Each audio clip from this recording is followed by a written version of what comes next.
السلام علیکم۔ آج آپ کے ساتھ جو دنیا میں معاملات چل رہے ہیں، لیٹسٹ پوزیشن ہے، اس کے متعلق ولاگ ہے۔ اس ٹائم دنیا جو سب سے زیادہ متاثر ہے وہ سری لنکا میں جو چل رہا ہے۔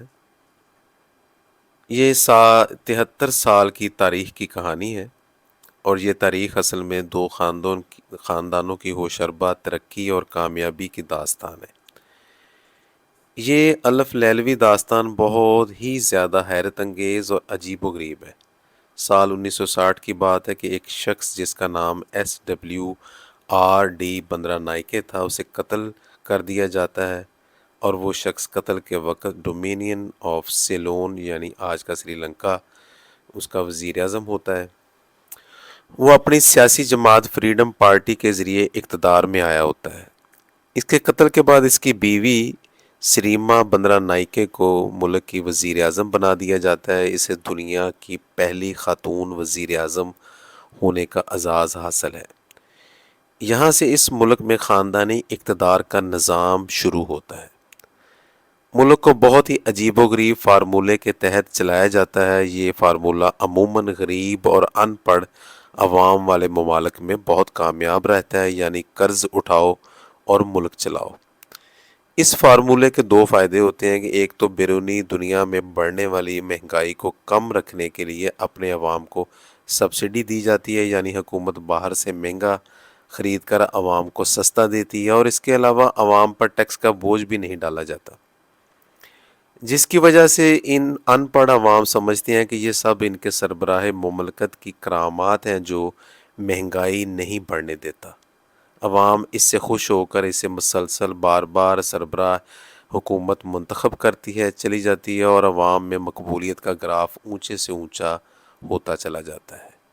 چنانچہ وہ خاتون بھی مسلسل 40 سال تک برسر اقتدار رہی، اور قرض اٹھاؤ ملک چلاؤ فارمولے کا دوسرا فائدہ یہ ہوتا ہے کہ آدھے قرضے سے ملک چلایا جاتا ہے اور باقی آدھے سے بیرون ممالک میں ذاتی جائیدادیں خریدی جاتی ہیں، محلات، بڑے بڑے کاروبار کھڑے کیے جاتے ہیں۔ چنانچہ اس خاتون نے بھی اپنے خاندان کو دو حصوں میں تقسیم کر دیا۔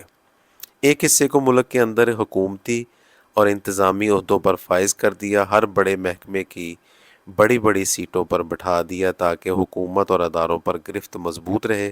کچھ کو ملک کے اندر ہی بڑے بڑے کاروبار اور بزنس شروع کر کے دے دیے، باقی آدھے خاندان کو بیرون ممالک میں موجود کاروباروں اور محلات وغیرہ کے اضافے کے کام پر لگا دیا۔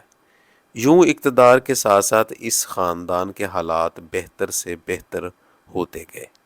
ایک طرف عوام میں قرض کی ترقی کی مقبولیت بڑھتی رہی، دوسری طرف ملک میں تعلیم، انڈسٹری، ملکی ترقی پر پیسہ خرچ کرنے کی بجائے بڑی بڑی خوبصورت سڑکوں، پارکوں، خوبصورت سیرگاہوں پر رقمیں خرچ کی جاتی اور ان کے ٹھیکوں، کمیشن وغیرہ سے پیسہ کمایا جاتا۔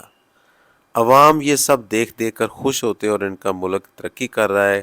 غیر ملکی مالیاتی اداروں سے اربوں ڈالر لے کر یہ سلسلہ 40 سال تک چلایا جاتا رہا۔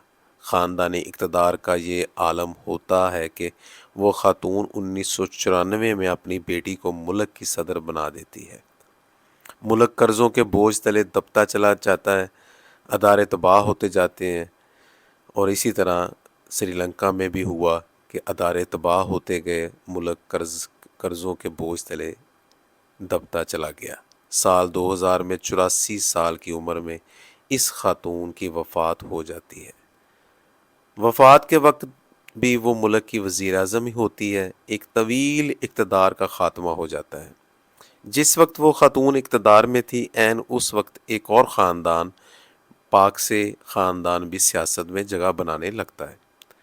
یہ حزب اختلاف کا کردار ادا کرتا تھا۔ اس خاندان کے سربراہ مہندا راجا پاک سے سال 2005 میں سری لنکا کے صدر منتخب ہو گئے۔ صدر منتخب ہونے کے بعد انہوں نے اپنے بھائیوں، بھتیجوں اور سبھی خونی رشتہ داروں کو اقتدار میں شریک کر لیا۔ سری لنکا میں صدر کا عہدہ سب سے طاقتور ہے، لیکن وہاں کے قانون کے مطابق ایک شخص 2 بار سے زیادہ صدر نہیں بن سکتا۔ چنانچہ 2 بار صدر بننے کے بعد انہوں نے وزیر اعظم کا عہدہ سنبھال لیا اور پھر اس خاندان کا عروج کا سفر شروع ہو گیا۔ 17 سال تک یہی سلسلہ چلتا رہا۔ وزارتوں پر بھائی، بھتیجے اور دوسرے رشتہ دار قابض تھے۔ ہر ایک کے پاس کئی وزارتیں تھیں۔ دنیا کے ممالک میں ان کے اپنے کزنز سفیر لگے ہوئے تھے۔ چیف آف آرمی سٹاف بیٹے، اسپیکر اسمبلی بھائی، بینکوں، ایئر لائنوں، میڈیا ہاؤسز پر ان کے قریبی رشتہ دار برجمان تھے۔ ملک کا ایک بھی شعبہ نہیں تھا جہاں پر پاک سے خاندان موجود نہیں تھا۔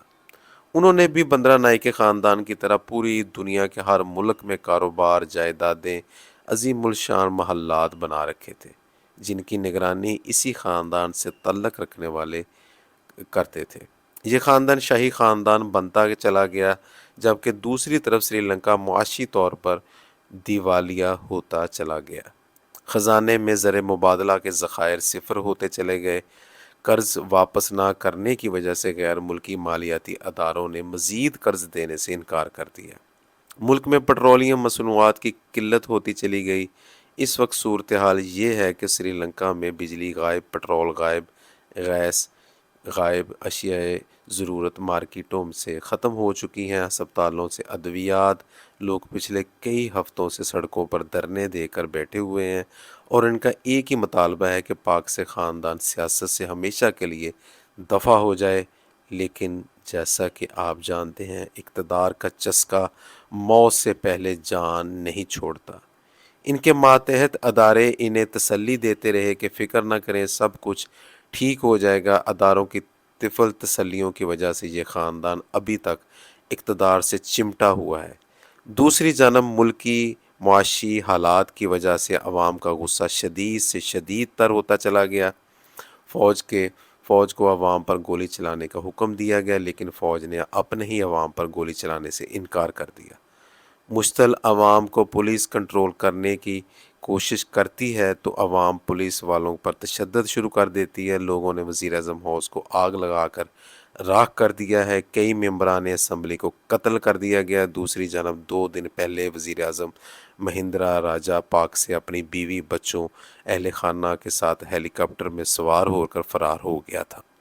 آج سننے میں آ رہا ہے کہ وزیر اعظم نے عوام کو ٹھنڈا کرنے کے لیے استعفیٰ دے دیا ہے، لیکن مشتعل عوام ان کے بھائی جو کہ اس وقت صدر ہیں، ان کے استعفے کا بھی مطالبہ کر دیا ہے۔ سری لنکا میں اس وقت حالات بد سے بدتر ہوتے چلے جا رہے ہیں۔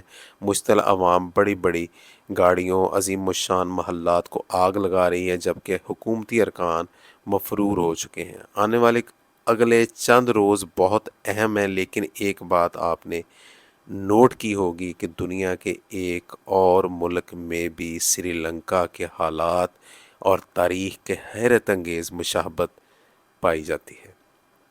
خاندانی سیاست کا نظام ایک لعنت ہے۔ خاندانی سیاست حکمرانی کا نظام ایک لعنت ہے۔ یہ گند صرف پسماندہ ممالک میں پایا جاتا ہے۔ کیا کبھی کسی نے دیکھا ہے کہ امریکی صدر اقتدار سے رخصت ہونے کے بعد دوبارہ کبھی سیاست میں آیا ہو، یا حکومت کا حاصل کرنے کے لیے دوڑ میں شامل ہوا ہو، یا کبھی کسی صدر کا کوئی بہن، بھائی، رشتہ دار اس کی جگہ پر امیدوار رہا ہو، یا کسی امریکی صدر یا یورپی ملک کے وزیر اعظم کے اہل خاندان حکومت کی وزارتوں پر قابض ہوں؟ آپ کو کبھی بھی ایسا نظر نہیں آئے گا۔ اس کی وجہ یہ ہے کہ وہاں شخصیات کو اہم نہیں سمجھا جاتا، بلکہ ملک سب سے زیادہ اہم ہوتا ہے۔ ملکی ادارے سب سے زیادہ اہم ہوتے ہیں۔